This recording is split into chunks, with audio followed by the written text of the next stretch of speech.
Hello, all you fantasy managers, and welcome to the January 18th Fantasy Football Show, baby! Woo! It's a special segment of the Father, Son, and Holy Sport Weekly Podcast.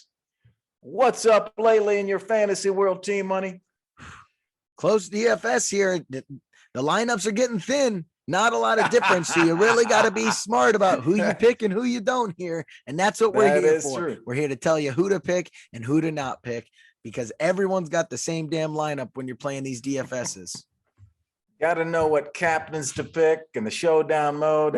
Y'all, do us a favor, press the like and subscribe. We appreciate your support. Let's kick it off with a hot and cold. Last week, our Father, Son, and Holy Sport team picked 5 of 6 correct picks in our hot and cold game. Team Money's our clubhouse leader, though, picking at 61% accuracy on his cold picks. Stay away from Team Money's cold picks, man. They're going to break your heart. G-Man picks the hot picks. Those are the good values, guys that are going to get hot and are a good buy out there on DraftKings. All right. Keep in mind, we record our shows on Tuesday, so a lot can change. Let's go to the quarterback first. I'm going to start with the hot. Then Team Money's going to go cold. My hot pick's going to be a guy you know, Patrick Mahomes. High-scoring game. The over-under is 55. Experts are taking over 55. Kansas City's going to score 30 here, and they're going to probably win this game. Mahomes will outperform Josh Allen, who's the number 1 quarterback on DraftKings at $7,600. Why not take Mahomes at $7,300? He's going to beat him. Patrick Mahomes, I'm going with. All right. I like it. Going to be an awesome game. I'm going to go down to the Rams-Bucks game, and you're going to hear a lot about this game from me. The cold QB of the week, Tom Brady, the GOAT, baby, 6,800, number 4 quarterback for the week. This Rams defense looks good. My God, did they just swarmed Kyler Murray. You got Tristan Wirfs going down for the Bucks, best right tackle in the game. So watch out. That line may be shaky, and Aaron Donald, you give him shaky and he will breaky you. Okay. So watch out. The key with Tom Brady is to be able to get pressure when bringing 4, and the Rams can do that. They'll slow him down, and they might win this game. I told you, Aaron Donald coming up the gut, man. The guy's going to put some pressure on Brady. Oh, for sure. I like that, man. There's going to be some pressure there. Hey, let's go to the running backs, hot and cold.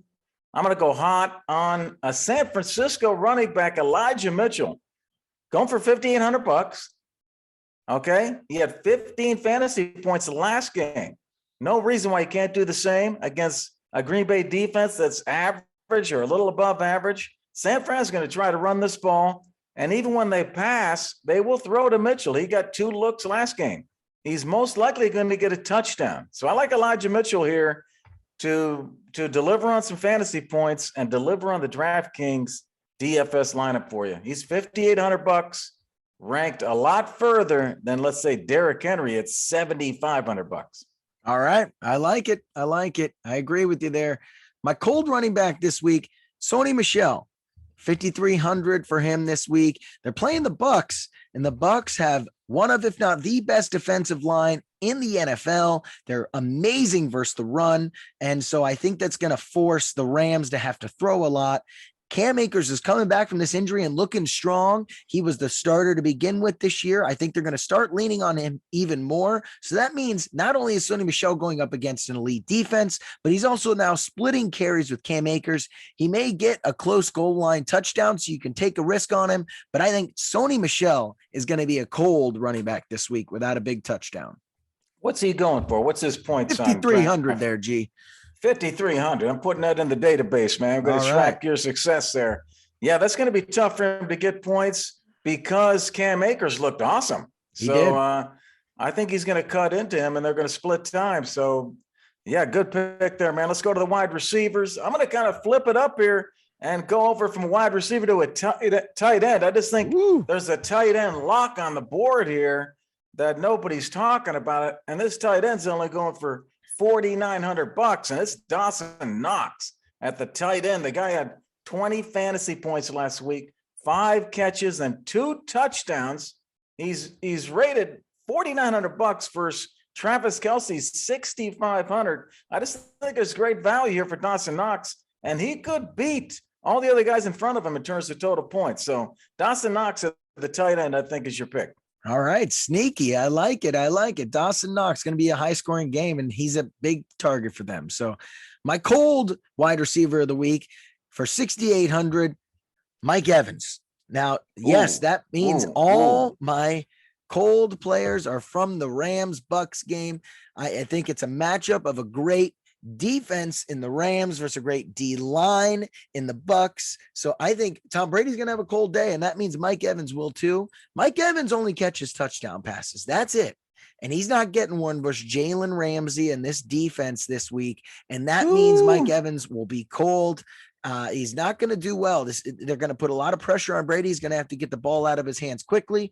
I think Mike Evans is going to have a tough day versus these Rams, and it's going to be an awesome game.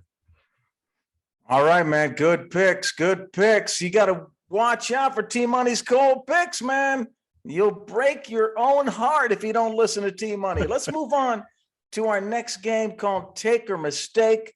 Hopefully help you with some crucial not only DFS decisions, but some of these players aren't even playing yet, but they're going to be playing next year. We're going to help you with a little pre-look at your 2022 fantasy draft. Last week, we showed you some of the rookies coming up next year. What can you do there? Let's look at your fantasy draft 2022, and let's talk about some of these players and whether they're really, let's say, starters, your number one starter. Let's start with Tom Brady at the quarterback position. T-Money does not know who I'm going to give him.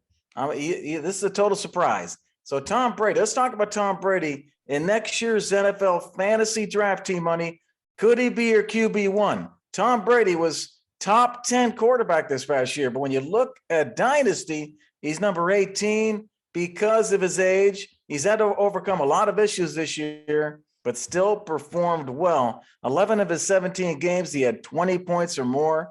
T-Money, is TB12 a take as your QB1 in next year's NFL fantasy draft, or would that be a mistake? Look, I'm all for drafting him if he's not in Dynasty, and if you don't want to go for one of those top three guys. I think Herbert, Mahomes, Kyler, those guys that can get you points on the ground or in high-flying offenses, I like those guys a lot. Tom Brady was a top 10 quarterback, so he is still going to be that probably next year. So I like him as a starter, but Dynasty, definitely not, just because of his age. Okay, good. And I'm putting you in a tough position here on this next one because I know Zeke's on your fantasy team, but hey, let's go to Zeke Elliott on Dallas. I just think it's an interesting question. He rushed 12 times for 31 yards in the recent loss to the 49ers and caught one pass for no yards. Overall, very tough season, but in large part due to the injury, his torn PCL. Can Zeke step up his production next year and overcome playing beside Tony Pollard, who's showing he has the strength and mobility to take over the lead back role? T-Money, is Zeke a take as your RB1 next year in the NFL fantasy draft, or would that be a mistake? Oh, man, that's tough here, G. I'm not 100% sure. I'm hoping that it's an injury, all right? I'm hoping that it's an injury and that you can rely on him moving forward, but I'm going to have to go no as your RB1. That is a mistake if he is going to be your RB1. He was top 10 this year because he had a few big games, but as your RB1 going forward, I think there's better options, more reliable options, and higher ceiling options. He is a great RB2 if you can get him.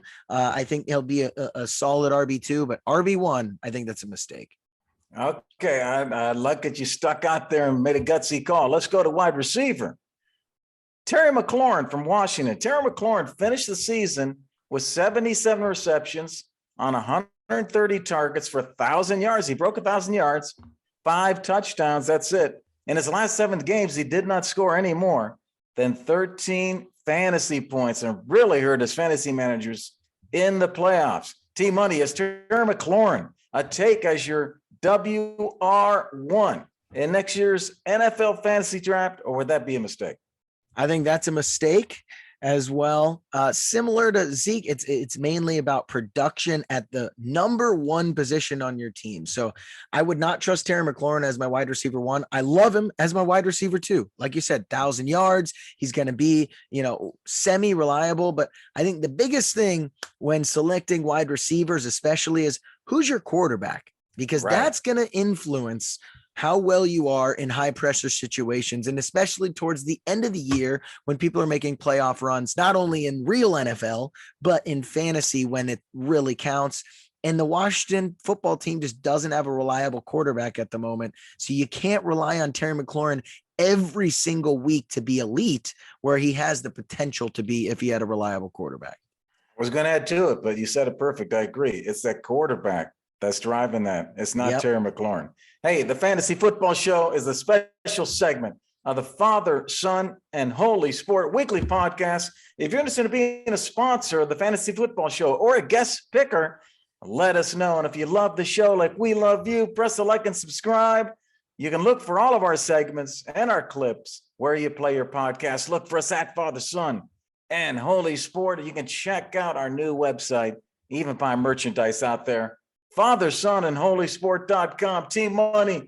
Good luck in your DraftKings DFS tournament this weekend, baby. All right, man. Thanks. You too. I'll talk to you later. Let's go. Peace.